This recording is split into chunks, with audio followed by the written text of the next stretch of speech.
be clean. It's very important to be clean. Lalo tayo mga Pilipino, mahilig talaga tayo sa hygienic practices. Kahit ano pa ang kalagayan mo, pag hindi ka nagsipilyo, parang you don't feel happy. So, ang mga empleyado, makikita mo after lunch break, kanya-kanyang sipilyohan sa mga lababo, sa mga banyo, kung saan-saan. Kahit konti na lang ng tubig, ipampapaligo yan. Ano? Kaya, mahalaga clean. But that's physical cleanliness. What more, yung spiritual cleanliness. So, be righteous if you want to feel good inside. Listen to your conscience. Listen to the inner voice. Sabi sa 1 Timothy 1:19, some have rejected good conscience and so have shipwrecked their faith. Pagka hindi tayo nakikinig sa konsyensya, at dahil may espiritu na nasa kalooban natin na nauuhaw, nadidiliman, nasisikipan, nahihirapan, nawawala yung ating saya, yung ating ginhawa ng kalooban, we don't feel good inside. A bad conscience makes you feel miserable. Kaya mayroong mga tao na kahit na magtagumpay, kung alam nilang nandaya sila, mayroong small voice speaking to them. Kahit na parang mayaman ka, marami kang kinita, pero alam mong may dinaya ka, mayroong nagsasalita sa'yo. Hindi makukumpleto ang iyong kaligayahan. So that's the first requisite for us to feel good inside. Be clean spiritually. And then be nourished by God's Word. Yung po mga bagong-bago sa Panginoon, bagong Kristiyano, bagong nagsimula na mag-aral ng Biblia, ito ang pinagkaiba nila doon sa mga dati na. Lagi sila nagbabasa, nauuhaw, nag-aaral. Kaya merong apoy na mainit, merong sigla, merong lakas na espiritual, yung mga bagong-bago ang relasyon sa Panginoon. Sadly, many people who are already in the Lord for many, many years begin to lose the habit of reading God's Word. Kung minsan nagiging dependent na lang sa mga instant Bible study guides, mga instant inspirational guides, at hindi na talaga napag-aaralan at nababasa yung salita ng Diyos. It's important for us to feed on God's Word. Why? Because there's the Holy Spirit in you. Kung yung katawan natin, pinapakain natin ng physical food, physical drink, yung spirit naman sa atin, kailangan pakainin mo ng God's Word. It's very important.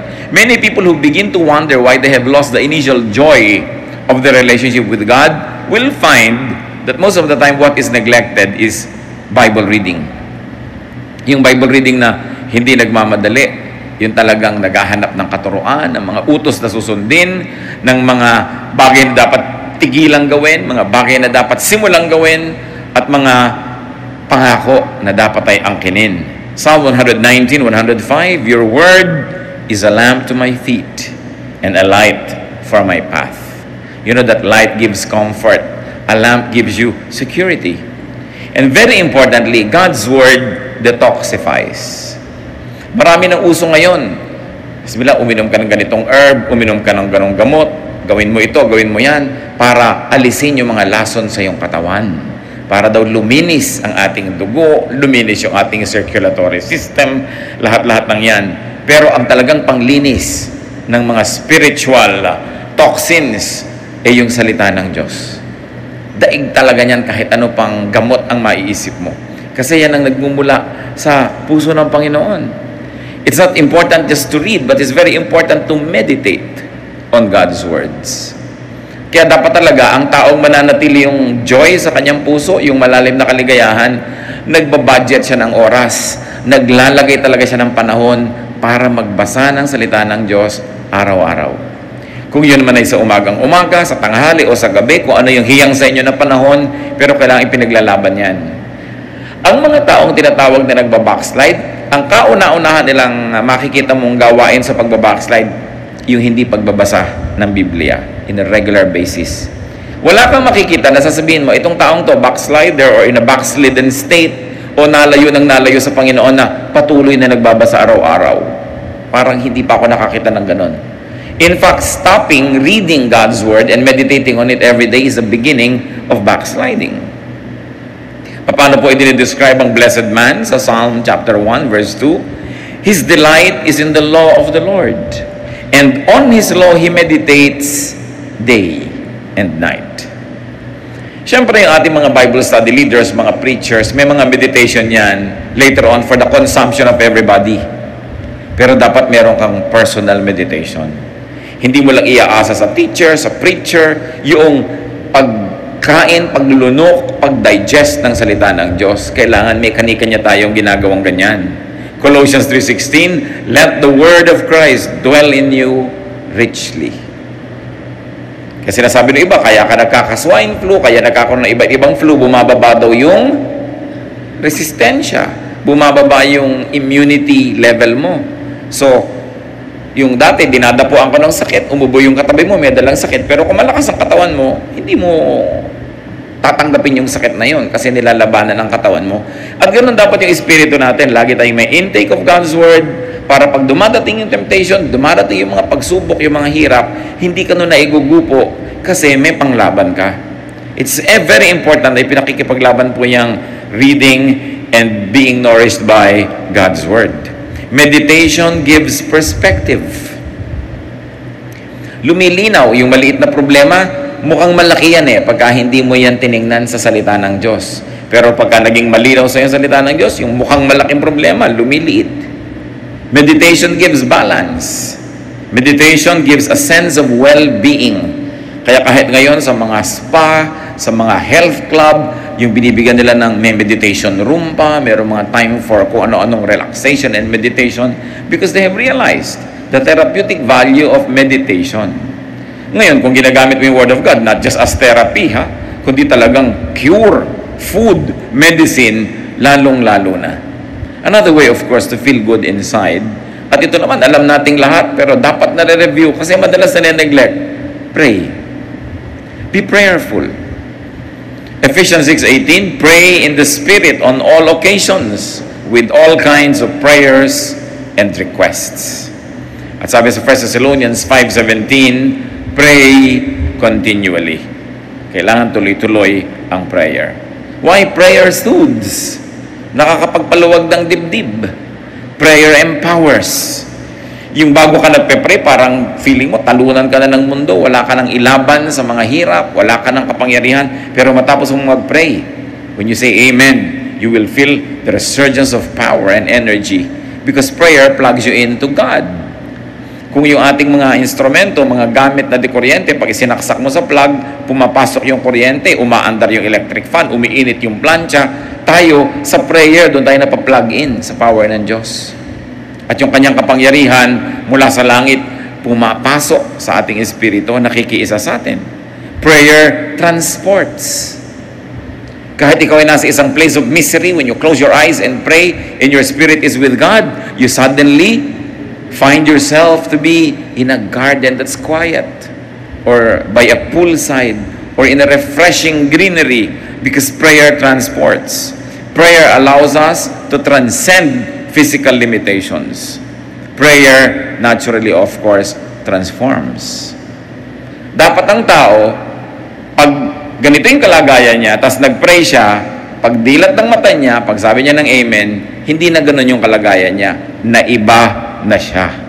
Yun ang powerful prayer. Galit na galit ka kanina, nag-pray ka, kahit sandali, pinag-pray mo na alisin ng Diyos ang iyong galit, matuto kang magpatawad, matuto kang magtiis. Pagdilat ng mata mo, dapat hindi ka na kasing ganun kagalit.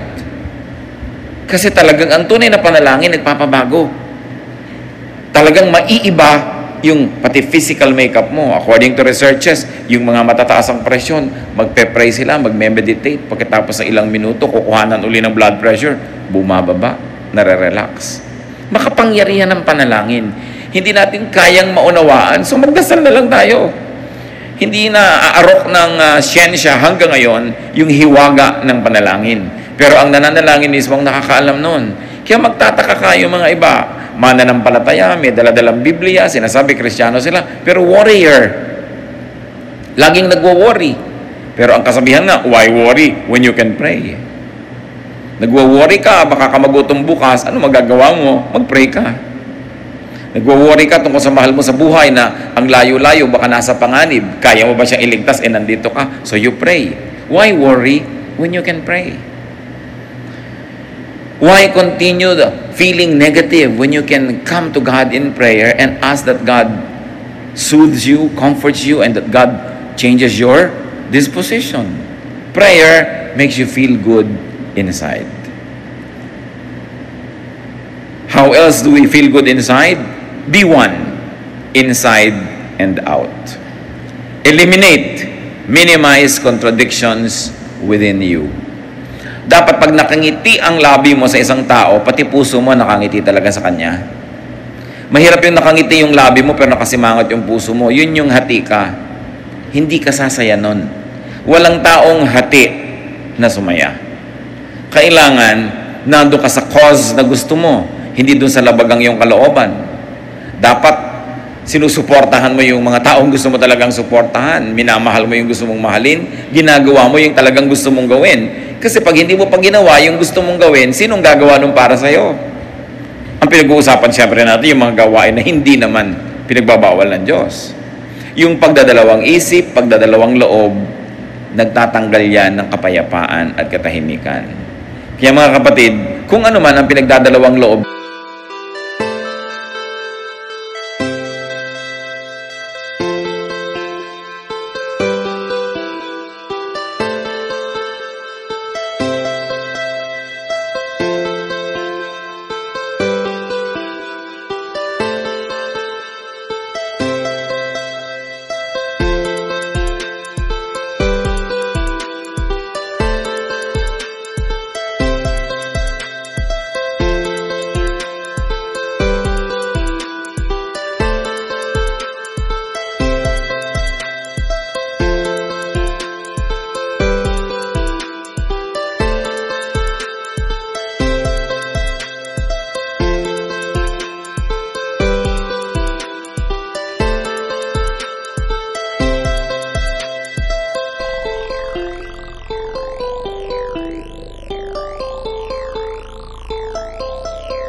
nyo, pag-isipan nyo na, get good advice, manalangin kayo at magpasya na kayo sa isa. Mahirap yung dalawa-dalawa, tatlo-tatlo ang hinahabol natin sa buhay. Kailangan magpasya kang maging buo. Ang pagiging espiritual, ang pagiging makadiyos, ang isang kahulugan niyan, ikaw ay buo. Hindi ka hati. Ayaw na ayaw sa Bible ng hati. Kaya sinasabi, a man of a double mind will never expect to receive anything from God. Sabi, if you would like something, believe without doubting and you will get it. Because if you doubt, you are like, any leaf or anything that is being tossed about by the waves. You are like a wave being tossed by the winds. Wala kang direksyon. Kaya kailangan ng tao buo. Hindi hinahati ang puso. Halimbawa, nag-asawa ka na. Buuin mo ng loob mo na yun ay yung mamahalin mo. Hindi yung may dumadaan, iniisip mo, mamahalin ko kaya itong dumadaan. Nahahati ang loob mo. At pag nahati ang loob mo, it will show in your life. It will show in everything you do. Malilito ka ngayon. Minsan may kumakausap siya, nawawala ka sa sarili. Ha? Bakit? Kasi hati yung loob mo eh. Dapat buo. What you think and say, what you say and do, must be one. So, do the good that you think. Meron kayong gustong gawin, gawin nyo. Lalo't mabuti yun. Kasi pag hindi nyo ginagawa, nahahati kayo. Do not frustrate your good side. Halimbawa, may nakaaway kayo. Gusto nyo na mag-sorry. Mabuting mag-sorry, magkasundo kayo. Gawin nyo. Hindi yung pinipigil kayo ng pride. Nahahati kayo. There's a part of you na gusto nyo gawin yung tama. Merong humihila sa inyo na wag mo gawin yung tama kasi yung pride mo, paano naman, wag mo mukha kakawawa, etc. etc. Hati. Hindi sasaya ang isang taong hati. Ikaw man at biyanan, may manugang ka, tanggapin mo na naging anak mo na rin yan. Kasi kung dalawang loob ka, tatanggapin ko ba o hindi? So may mga araw na natutuwa ka sa kanya, may araw na hindi. May araw na ang sungit-sungit mo, may araw na sweet ka naman. Kasi hati. You've got to decide. And there are things we don't even have to decide about. We just have to accept them. Katulad ng sinasabi ko, biyanan mo, manugang mo, tatanggapin mo na yan. Wala ka ng choice. Bakit mo palilituhin ang sarili mo kung magiging devoted ka ba, mamahalin mo ba, papadalhan mo ba ng ulam, susuportahan mo ba? Gawin mo na lang yung tama kasi laging may nagtatalo sa kalooban natin, yung maganda at yung hindi maganda. Kailangan pa ba naman nating ipaliwanag na yung maganda ang siya nating gawin?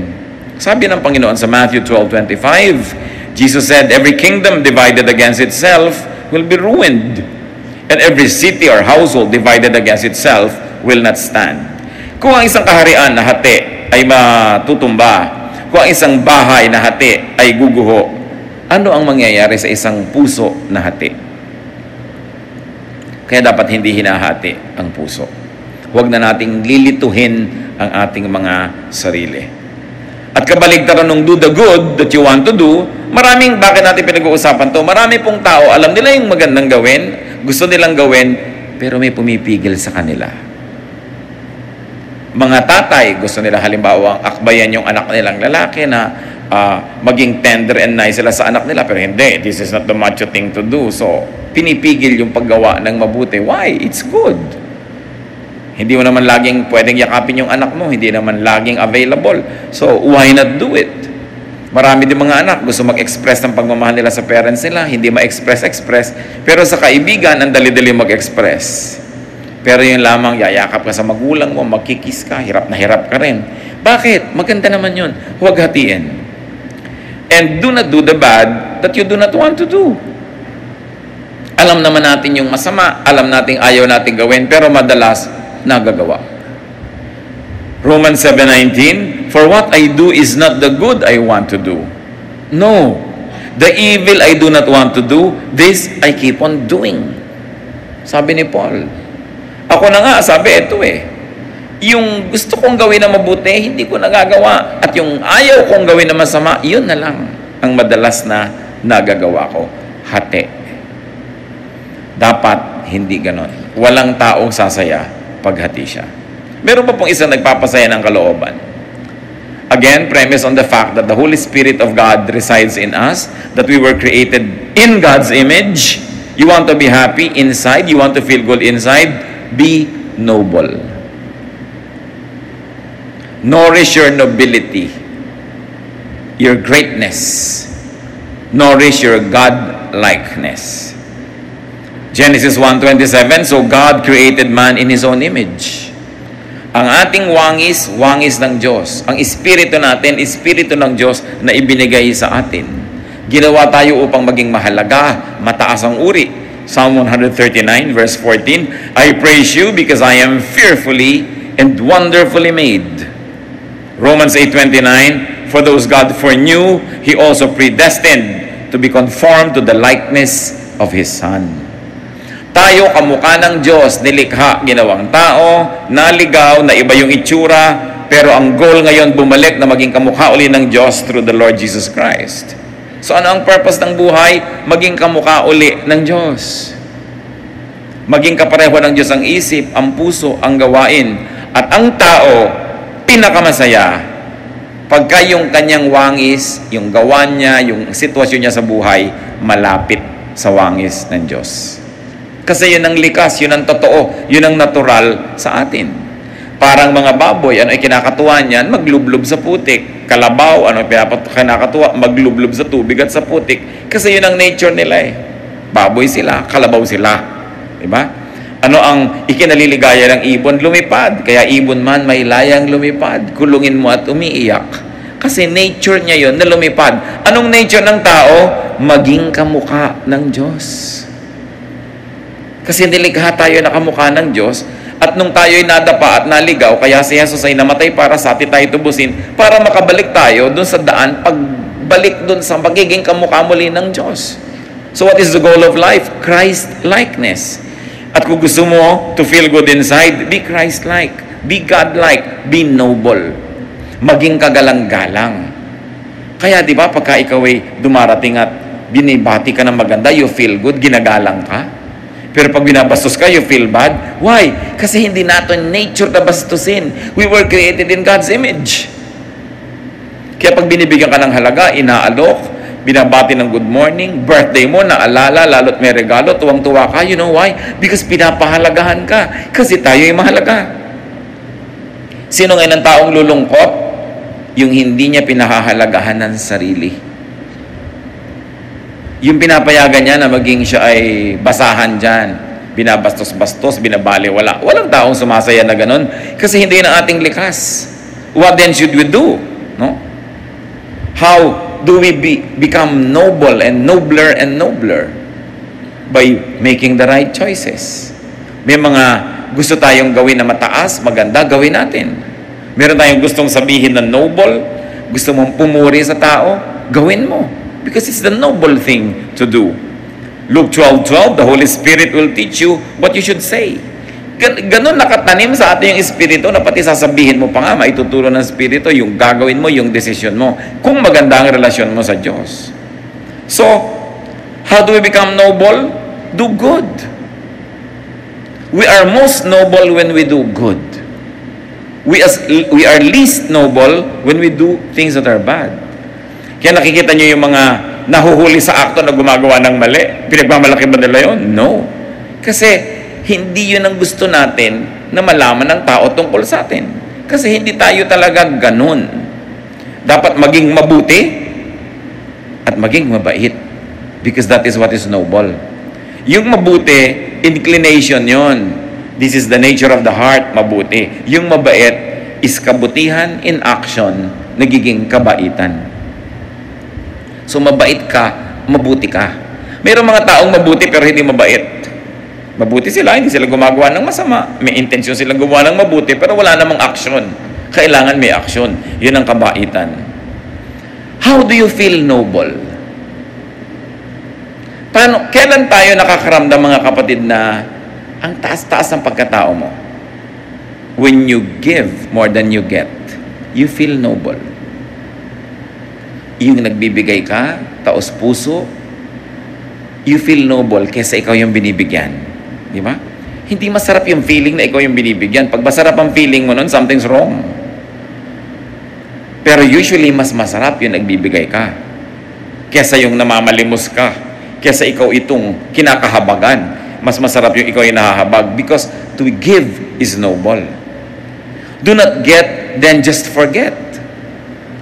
Kasi halimbawa, dumating yung point, ikaw ang tumatanggap, ikaw ang binibigyan. How will you become noble now? Ikaw yung naging recipient, nagbabayad ka ng utang na loob, nagsusukli ka, gumagawa ka ng mabuti.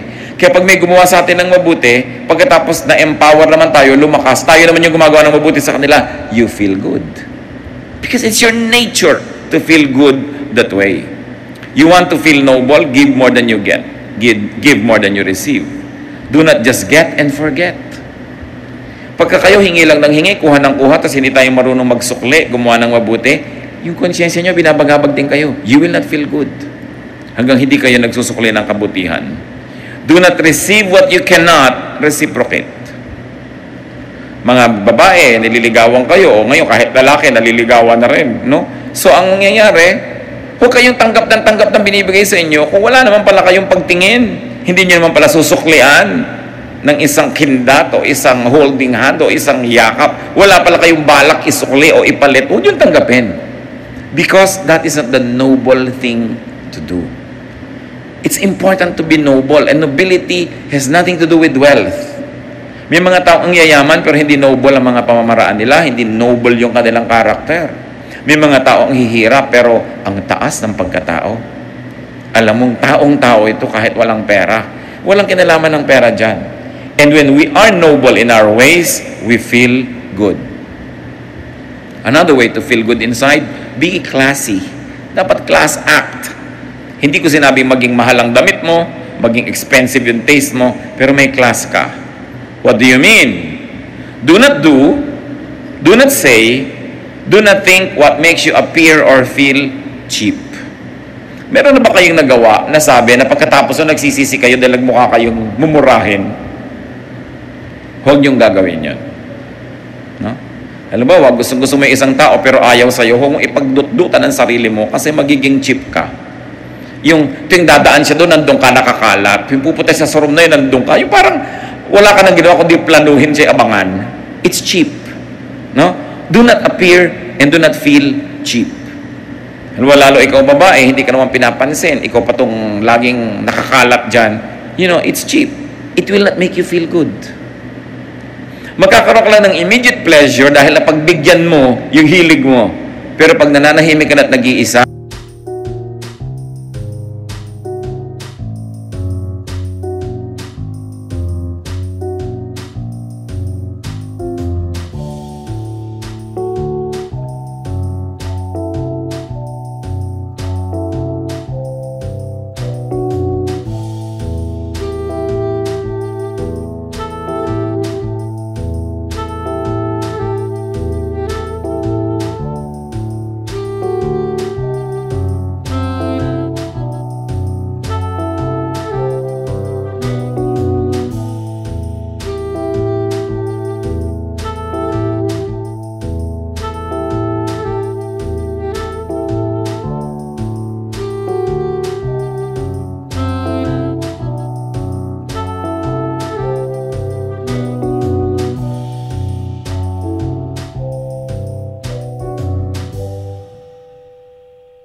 feeling mo, bumaba ang pagkatao mo. You want to be happy inside? Be classy. Beware of addictive things and addictive habits. Lahat ng bagay na nakaka-addict, nakakapagpa-cheap. Nakita niyo mga ibang tao na antitino, ang gaganda ng behavior, nung naging drug dependent, pati sariling nanay, ninanakawan, sariling anak, ninanakawan, kasi naging addict. Addicts compromise and degrade themselves just to get a fix. Kaya maraming antitinong babae nung naging drug dependent, pati katawan ay pinagbibili sa murang halaga, makakuha lang ng kailangan niyang gamot. Addiction cheapens people. Kahit anong addiction yon. Addict ka halimbawa sa sugal. Addict ka halimbawa sa isang uri ng pagkain. All kinds of addictions. Kaya ang isang message ni Lord Jesus Christ is freedom. Sabi, moderate yourself, moderate your lifestyle that you do not become dependent on anything or anyone. Sabi ni Paul, we have learned to be content in whatever situation. Sa init at lamig, sa gutom at busog, sa meron at wala. Sabi ganon, natututo kami maging kontento. Because anything that you will desire can become your master. And to have a master, no matter what, basta hindi ang Panginoon yon, can cheapen anybody. So do not degrade yourself. Isang payo sa mga umiibig, kung talagang ayaw sa inyo, wala kayong magagawa para kayo magustuhan. Habang nandiyan kayo at nagpipilit, lalo lang kayong nakakaayawan. At lalo lamang bababa ang pagtingin sa inyo, lalong lumalayo yung pag-asa niyong magustuhan kayo. Subukan yung talikuran at iwan, baka sakali pa. Pero yung hahabol-habol ka, wala kang pag-asa. Paminsan-minsan baka pagtiyagaan ka, lalo't wala namang ibang tao, pero gusto mo yung pinagtsatsagaan ka lang, o pinagbibigyan. So kung ayaw, di wag. If you don't like me, we both lose. Dapat ganun ang policy mo. Do not allow others to degrade you. Save yourself from degrading situations. Katulad nung kwento sa Luke 15, 13 to 18, yung prodigal son. Anong ginawa niya? Hiningi niya yung mana niya, nilustay niya, pagkatapos naghirap siya sa isang foreign land, naging trabaho na lang siya doon, taga-alaga ng baboy. Hindi naman siya pinapakain, kinakaingitan pa niya yung baboy dahil kumakain sa oras, siya hindi. So, nagising siya sa katotohanan. Sabi niya, hindi ito dapat. Sabi ganoon, uuwi ako sa tatay ko, hihingi ako ng tawad, at mamamasukan na lang ako sa kanyang katulong. Kasi ang mga katulong ng tatay ko are better fed than I am. Sabi ganoon, tatanggapin ko yung aking pagkakamali, hihingi ako ng tawad, but I will stop the situation from degrading me. Kung meron sa atin ngayon mga kapatid, nasa isang situation kasi very degrading, get out of it. Halimbawa, hindi naman kayo ang asawang tunay, tapos mga 3 times a year lang kayong sinisipot, no? Sa ilalim pa ng silong ng Fort Santiago. Nakaka-degrade yun sa inyo. Bakit hindi niya kayo mabigyan ng panahon niya? Bakit iaabang niyo yung buong sarili niyo sa kanya? Diba? You degrade yourself. You deserve a better treatment. You have only one life to live on this earth. There is eternal life, yes, but here only one. So bakit mo papayagan na dadaya ka? Yung hahabol-habol ka sa hindi naman pwedeng managot sa'yo. Kino-commit mo yung sarili mo sa hindi naman nagko-commit sa'yo. That's not the way to deal with yourself. You know why not? Because you are fearfully and wonderfully made. You are the temple of the Holy Spirit. God's Spirit dwells in you. So huwag nating kalad ka rin sa pagiging mumurahin. Kailangan pinapahalagahan natin ang ating sarili. Nandun na tayo, paminsan-minsan nagkakalimot tayo, nagkakamali, nabubulag ng damdamin, pero dapat hindi nagtatagal. Alam mo dapat yung ginagawa mo, walang kakauwian. Kung nakikipag-business partnership ka sa isang paraan na talagang yung pagkatao mo, yung paniniwala mo, prinsipyo mo, nilululun mo na dahil hindi mo talaga masikmura, get out of it. You are in a relationship that doesn't have any respect for your personhood and your dignity, get out of it. God has something better for you. Kung minsan nadadaya tayo na yun na lang ang pag-asa natin, akala ng iba, ito na lang magmamahal sa akin, wala nang iba, so hindi baling ginaganito na ako. Hindi yung totoo. Alam ng Diyos ang ating sitwasyon. At meron tayong katapat na mas bagay, katapat na hanap buhay, katapat na trabaho, katapat na profesyon, katapat na kaibigan, kasama sa buhay kasama sa bahay. Don't settle for what is not very good for you. And those that do not settle for nothing but the best, usually get the best. Kailangan tinataasan din natin yung ating standard. Hindi dahil tayo mayabang, but, let me be emphatic, because you were fearfully and wonderfully made. And not only that you were made great by God, that God breathed His life into you and into me, but Jesus gave His life for our redemption. Ganun ang halaga ng tao. Dapat marunong tayong magpahalaga sa sarili. Huwag niyong ipagsiksikan ang sarili niyo sa hindi nagpapahalaga sa inyo. It's unfair to the spirit that lives in you, and it's unfair to yourself. How to feel good inside? Do not go for desires that compromise your dignity and inner worth. Kasama na dyan yung mga physical desires and emotion. As you can see, related lahat ang pinag-uusapan natin. Titus 2:12, the grace of God teaches us to say no to ungodliness and worldly passions, and to live self-controlled, upright, and godly lives in this present age. Ang tanong, what desires, what feelings make you cheap? Dapat natin identify yon. Kita nyo si Joseph. He was very young, very handsome. He became a worker in the household in Egypt. At yung misis dun sa bahay na yun, nagkagusto sa kanya, lagi kasing wala si mister. So inaakit-akit niya si Joseph. Genesis 39, 6-8. Now Joseph was well built and handsome, and after a while his master's wife took notice of Joseph and said, "Come to bed with me." But he refused. Kita ninyo si Mrs. Potiphar was refused by a slave boy. So why put yourself in a situation where you can be refused? So in a manner of speaking, because of her desire, she cheapened herself. But of course, Joseph being a man must have also the desire. But mas pinahalagahan niya yung dignity niya. Tsaka yung relasyon niya sa Diyos. Sabi niya, how can I do this and sin against God? No? So hindi niya pinatulan itong nang-aakit sa kanya.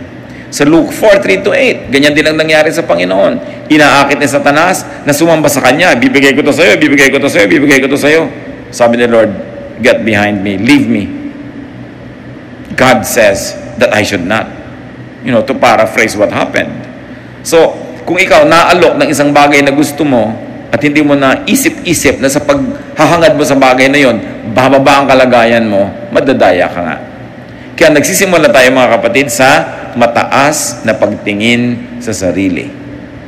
Hindi pagyayabang, hindi pride, but to remember who you are, that you are God's child, that you were created in God's image, and Jesus died so that you could be like Him again.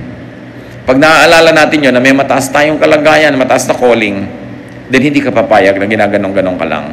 Pag tayo inaapi-api, kinakawa-kawawa, binabaliwala, ang dapat mong gawin, remember who you are, that you are fearfully and wonderfully made.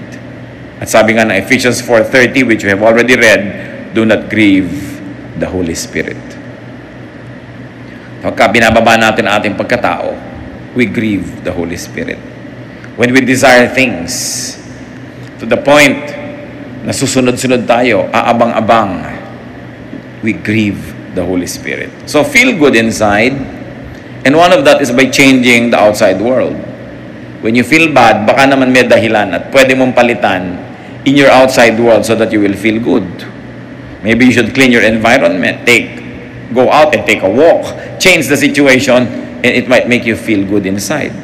But it's permanente, hindi dependent sa mga bagay na nasa labas. Feel good inside by being good inside. When you are good, you will feel good. Kahit hindi ka ma-appreciate, hindi ka mabayaran, hindi ka mapuri, pero mabuti ang iyong puso, gusto mong bigyan ng kaluguran ng Diyos, no matter what happens, you will feel good. Feel good inside by doing good. Napakalaki ng ligayang binibigay sa tao ng paggawa ng mabuti. Himalayan, hindi maipaliwanag, pero may nagawa kang mabuti, you will feel good. Feel good inside by nourishing your good side, not your bad side. Meron tayong good side, may bad side. But if you nourish the good side, you will feel good. If you nourish the bad side, you will feel bad. Kahit pa nga naging matagumpay yung bad side mo, But there's still this voice that will continue to make us feel bad. Mag-isip-isip tayo. Ama naming Diyos, nais naming ilapit sa inyo aming mga puso. Nagpapasalamat po kami sa bawat isa rito who feels good, who generally feels good. Pero inaalala rin namin, Lord, yung bawat isa na maaaring hindi ganun ang kalagayan. Mas madalas malungkot, mas madalas matamlay, mas madalas merong nararamdamang hindi masarap, hindi maganda, na hindi maipaliwanag. Sa sandaling ito, Panginoon, sa mga pinag-usapan namin, ipakita mo doon sa mga generally not feeling good inside kung ano ang posibleng dahilan. Ipakita mo sa amin kung ano ang mga ginagawa